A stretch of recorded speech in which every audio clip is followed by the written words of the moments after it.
morning. I am Rishan Boseo from BSP2B, and this is my Poetic-Psychological vlog. Words and language. No matter what anybody tells you, words and ideas can change the world. First off, let's take a look at Romanticism from late 18th to mid 19th century. We are going over these key principles, which is the five I's of Romanticism: imagination, intuition over logics, which is trusting our guts or heart rather than the set societal rules.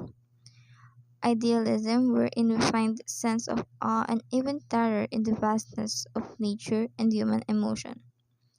Individualism, where we believe that the internal world of the person is more important than the external world of the state or institution.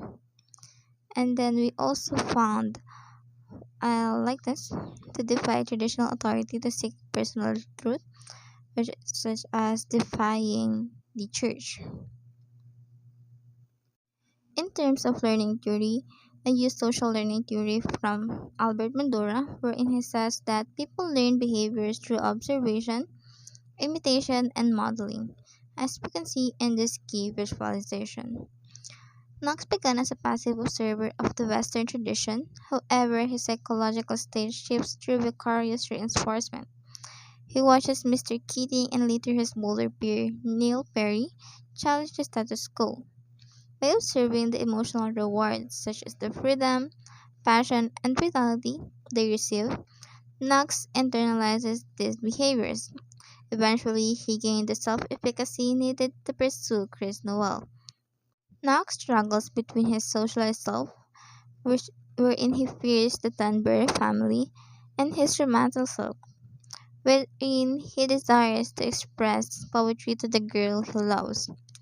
Knox's arc is the embodiment of the romantic principle of unrequited passion, becoming a catalyst for self-discovery.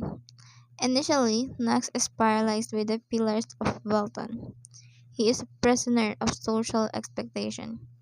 His psychological struggle is the tension between his socialized self, the boy who fears the Dunbar family, and his romantic self, the boy who wants to shout poetry to the girl he loves. However, Knox also embodies the romantic tradition by moving from rational fear to irrational bravery. When he goes to Chris Cole to read her a poem, he is no longer acting based on the logical assessment of success. He is acting on the romantic impulse. His ultimate fate in the film is one of the few purely optimistic ones, because he adapts the romantic tradition of carpe diem. His psychological state shifts from one of repressed anxiety to one of liberated joy. He proves that while a social learning from Keating could be dangerous, as seen with Neil, for Knox it provided the toolkit to bridge the gap between his desires and his reality. Pitts. It's a rather unfortunate name. Mr. Pitts. Where are you? Mr. Pitts, will you open your hymnal to page 542? Read the first stanza of the poem you find there.